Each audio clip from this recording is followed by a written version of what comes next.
हमारा साइंस में जो आज का टॉपिक है वो है दर्पण संबंधी कुछ परिभाषाएं। ये मैंने आपको पिछले वीडियो में बताया था कि दर्पण हमारे 3 प्रकार के होते हैं, समतल दर्पण, उत्तल दर्पण और अवतल दर्पण।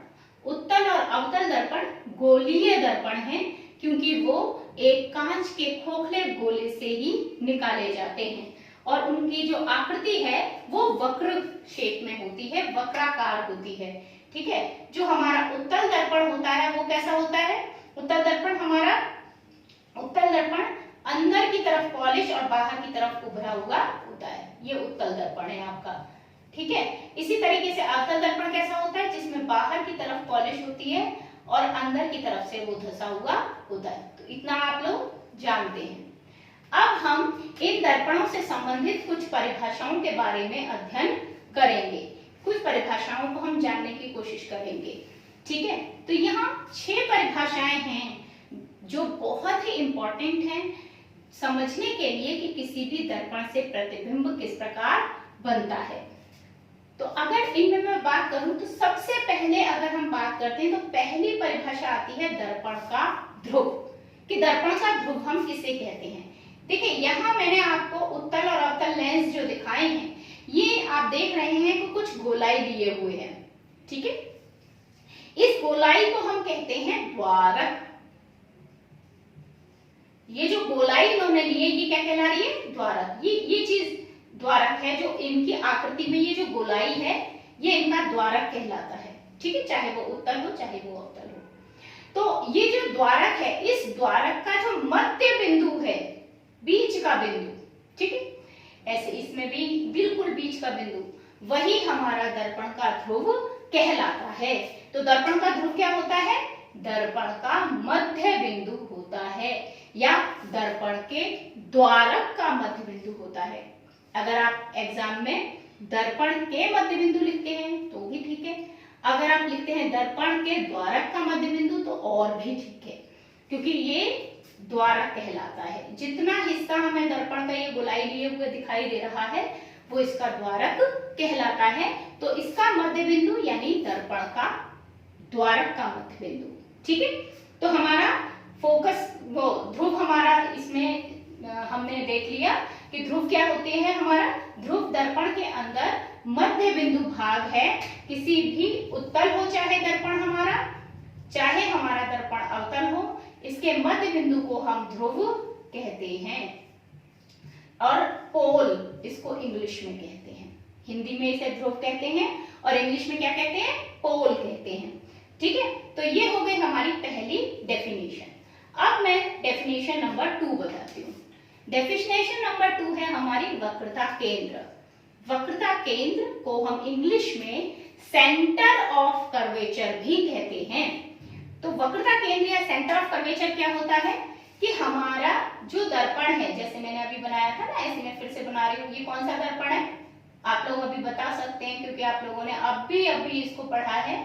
ये क्योंकि मैं अंदर की तरफ पॉलिश कर रही हूँ, ये हमारा उत्तल दर्पण है।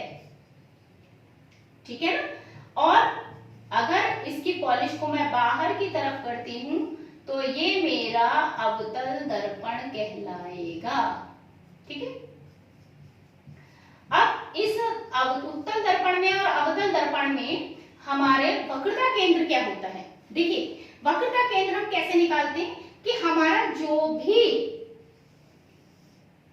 खोखला भाग है कांच का जिससे इस दर्पण को निकाला गया है, अगर हम कंप्लीट करने की कोशिश करें, ठीक है ना, अगर हम उसको बराबर ऐसे लेते जाएं और कंप्लीट करने की कोशिश करें, एक सर्कल कंप्लीट करें, तो हमारा उसका कहीं ना कहीं एक सेंटर होता है। ठीक है। तो उसका जो भी सेंटर होगा वो उसका वक्रता केंद्र कहलाएगा। ठीक है।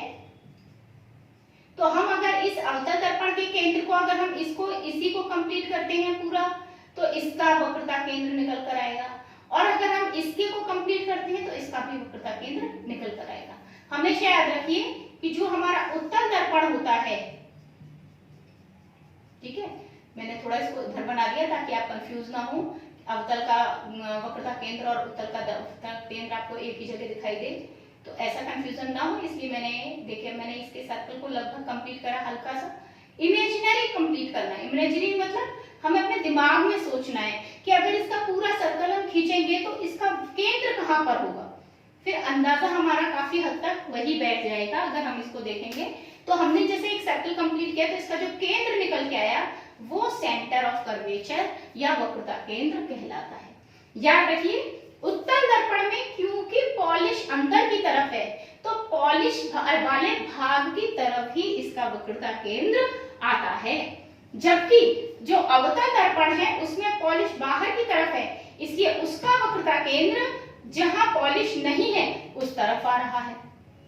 ठीक है, तो हमेशा याद रखिए, अवतल दर्पण में जहां पॉलिश नहीं है उस भाग में हमारा वक्रता केंद्र आएगा, और जब हम बात करेंगे उत्तल दर्पण की तो उत्तल दर्पण में हमेशा हमारा वक्रता केंद्र वहां आएगा जहां पॉलिश है। ठीक है, ये चीज आपको ध्यान रखनी है। तो ये है हमारा वक्रता केंद्र जिसे हम C से दिखाते हैं। C से क्यों दिखाते हैं? क्योंकि वक्रता केंद्र को इंग्लिश में सेंटर ऑफ कर्वेचर कहते हैं। क्या कहते हैं? Centre of curvature. इसीलिए इसे इंग्लिश में C से दिखाया जाता है। पॉइंट को हम C से रिप्रेजेंट करते हैं। ठीक है, तो वक्रता केंद्र की परिभाषा क्या हो गई कि वक्रता केंद्र दर्पण के, ठीक है, या आप बहुत सिंपल सी डेफिनेशन में अगर लेते हैं तो ऐसे ले सकते हैं कि दर्पण को जिस कांच के खोखले गोले से काटा जाता है, ठीक है ना, जिस भी कांच के खोखले गोले से हम दर्पण को निकाल रहे हैं उस गोले का केंद्र वक्रता केंद्र कहलाता है दर्पण का। ठीक है, तो दर्पण का वक्रता केंद्र फिर से एक बार देख लीजिए कि दर्पण को, अब चाहे वो उत्तल दर्पण है चाहे वो अवतल दर्पण है, दोनों के लिए डेफिनेशन सेम है कि दर्पण को कांच के खोखले जिस गोले से काटा जाता है उस गोले के केंद्र को हम दर्पण का वक्रता केंद्र कहते हैं। बात समझ में आ गई होगी अब मेरी? वक्रता केंद्र क्लियर हो गया? ठीक है, इसको भी आप अच्छे से डेफिनेशन को समझ लीजिए। Now the third definition is वक्रता त्रिज्या। अब हम समझते हैं वक्रता त्रिज्या किसे कहते हैं। तो वक्रता त्रिज्या क्या होती है कि जो हमारा, आपको याद होगा अभी मैंने क्या बताया था, दर्पण का ध्रुव, जो दर्पण के द्वारक का मध्य बिंदु है उसे हम दर्पण का ध्रुव कहते हैं। ठीक है, तो अगर हम दर्पण के ध्रुव को वक्रता केंद्र से मिलाएं, यहां भी मिला दिया हमने वक्रता केंद्र से दर्पण के ध्रुव को, तो दर्पण के ध्रुव को वक्रता केंद्र से मिलाने पर, मतलब उनके बीच की जो दूरी है, तो दर्पण के ध्रुव और वक्रता केंद्र के बीच की दूरी, किस किस के बीच की दूरी है? दर्पण के ध्रुव और वक्रता केंद्र के बीच की दूरी को हम दर्पण की वक्रता त्रिज्या कहते हैं। ये जो वक्रता त्रिज्या है इसे हम R से दिखाते हैं, चाहे उत्तल हो चाहे अवतल हो, हम इसे R से दिखाएंगे। इंग्लिश में हम इसको कहते हैं radius of curvature, radius of curvature. ठीक है, इसीलिए हम इसे R से दिखा रहे हैं। ठीक है, तो ये हो गया हमारा सेंटर ऑफ कर्वेचर और रेडियस ऑफ कर्वेचर। तो हमारी ये तीसरी डेफिनेशन कंप्लीट हो गई। तीसरी डेफिनेशन फिर से एक बार देख लो कि दर्पण के ध्रुव और वक्रता केंद्र के बीच की दूरी को हम वक्रता त्रिज्या कहते हैं। अब हमारी नेक्स्ट डेफिनेशन आती है मुख्य अक्ष। मुख्य अक्ष, वैसे तो ये डेफिनेशन सबसे पहले आनी चाहिए, बट लेकिन इसकी कोई परिभाषा अगर हमको स्पष्ट रूप से देनी हो तो हमें पहले वक्रता त्रिज्या के बारे में जानना आवश्यक हो जाता है, इसीलिए ये डेफिनेशन बाद में समझाई जा रही है। मुख्य अक्ष वास्तव में वह बिंदु है, वह रेखा है जिस पर दर्पण के समस्त बिंदु स्थित रहते हैं। जो इंपॉर्टेंट सारे बिंदु हैं वो बिंदु दर्पण के मुख्य अक्ष पर ही स्थित होते हैं। तो वो मुख्य अक्ष हमेशा ध्रुव से सीधी रेखा होती है, लेकिन किसी भी रेखा को अगर हम व्यक्त करना चाहते हैं तो हमें उसे कम से कम दो बिंदुओं से गुजरना पड़ता है। मतलब अगर वो दो बिंदुओं से जाती हुई दिखाई जाएगी तभी वो स्पष्टतः रेखा कहलाएगी। एक बिंदु से तो हम अनंत रेखाएं खींच सकते हैं, कोई भी एक बिंदु है उससे हम कितनी भी रेखाएं खींच सकते हैं। तो किसी भी रेखा को स्पष्ट करने के लिए दो बिंदुओं का होना आवश्यक है। तो यहाँ वो दो बिंदु कौन से हैं? एक तो दर्पण का ध्रुव है और दूसरा है दर्पण का वक्रता केंद्र। याद रखिए वक्रता त्रिज्या क्या थी? ध्रुव और वक्रता केंद्र के बीच की दूरी, मतलब सिर्फ इतनी डिस्टेंस। जबकि मुख्य अक्ष क्या होती है? दर्पण के ध्रुव और वक्रता केंद्र से होकर जाने वाली रेखा। एक रेखा है जो इन दो बिंदुओं से होकर जा रही है, उस रेखा की लंबाई अनंत है, वो कितनी भी हो सकती है, ठीक है। जो वक्रता त्रिज्या थी वो सिर्फ इन दोनों बिंदुओं के बीच की दूरी थी, डिस्टेंस थी। जबकि ये क्या है? एक लाइन है जो दर्पण के ध्रुव और वक्रता केंद्र से होकर जा रही है। आ गया समझ में? तो ये हो गया हमारा ध्रुव। ध्रुव क्या है? दर्पण के मध्य बिंदु को हम ध्रुव कहेंगे, दर्पण के द्वारक का मध्य बिंदु है। दूसरा वक्रता केंद्र क्या है? दर्पण को कांच के जिस खोखले गोले से काटा जाता है उसके केंद्र को हम वक्रता केंद्र कहते हैं। वक्रता त्रिज्या क्या है? कि दर्पण के ध्रुव और वक्रता केंद्र के बीच की दूरी। और अब अगर हम लास्ट बात करें मुख्य अक्ष की, तो मुख्य अक्ष क्या है? दर्पण के ध्रुव और वक्रता केंद्र से गुजरने वाली रेखा। आगे समझ में? अब जो हमारा आता है वो है द मोस्ट इंपॉर्टेंट डेफिनेशन, क्योंकि ये बहुत ज्यादा पूछी जाने वाली डेफिनेशन है और ये डेफिनेशन है हमारी फोकस की डेफिनेशन की। मैंने ये शब्द कई बार प्रयोग में लाया और हम लोगों ने जब अपना पिछला वीडियो देखा था तो उसमें फोकस दूरी ये शब्द आ रहा था और मैंने आपसे कहा था हम इसके बारे में विस्तार से बाद में पढ़ेंगे। तो अभी मैं आपको समझाती हूँ कि फोकस क्या है। देखिए सबसे पहले मैं अवतल दर्पण के फोकस को दिखा देती हूँ, फिर मैं आपको उत्तल दर्पण के फोकस को दिखाती हूँ। ये है हमारा अवतल दर्पण, समझ गए आप? बाहर की तरफ पॉलिश है, अंदर से धसा हुआ। और जब हम ये है इसका ध्रुव, ये है इसका मान लीजिए वक्रता केंद्र, और हमारे ध्रुव और वक्रता केंद्र से ये जा रही है मुख्य अक्ष, ठीक है। ये क्या है? हमारी मुख्य अक्ष, ठीक है। अब अगर हम इस दर्पण पर, ठीक है, हम इस दर्पण पर समांतर प्रकाश किरणें डालें। समांतर प्रकाश किरणें होती हैं जिनकी दूरी एक दूसरे से समांतर है, बराबर है, उन किरणों को हम समांतर प्रकाश किरणें कहते हैं। वास्तव में जब प्रकाश किरणें अनंत से आ रही होती हैं, जैसे जो आकाश के तारे हैं उनसे आने वाला जो प्रकाश है वो प्रकाश समांतर प्रकाश किरणें कहलाएंगी। उनसे जो आने वाली प्रकाश किरणें वो समांतर प्रकाश किरणें कहलाएंगी, ठीक है। इसी तरह अगर एक बल्ब बिल्कुल आपने अपनी जो कॉपी है उसके जस्ट ऊपर रखा है, टांग रखा है, तो उससे एकदम सीधी रेखाएं आएंगी, ठीक है, तो वो भी हमारा क्या कहलाएगा?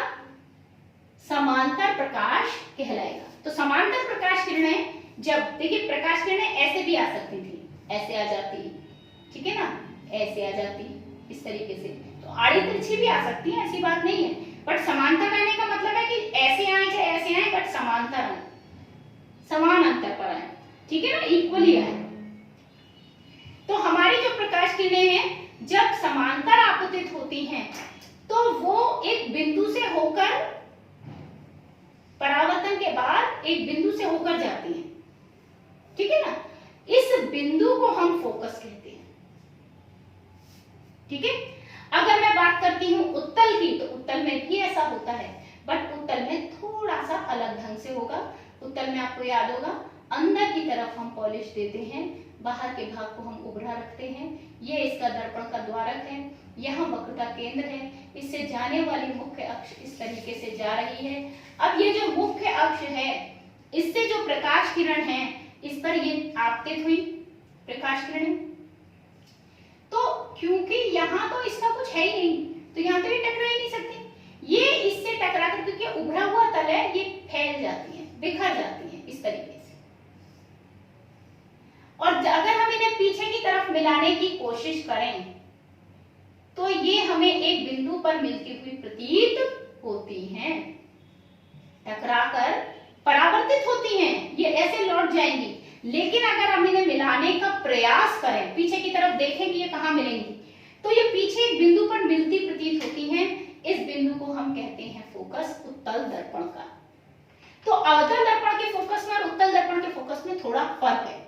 अवतल दर्पण के फोकस में किरणें वास्तव में उस बिंदु से गुजर रही हैं, वास्तव में उस बिंदु को काटकर जा रही हैं, जबकि उत्तल दर्पण के अंदर किरणें वास्तव में नहीं काट रही, वास्तव में तो वो टकराकर दूर जा रही हैं, ठीक है ना, ऐसे मुड़ रही हैं, कोई किधर की तरफ, कोई ये जरूरी नहीं है बेटा ये समांतर हो, किधर की तरफ, कोई किधर की तरफ मुड़े जा रही है, ऐसे करके मुड़ी चली जा रही है, ठीक है।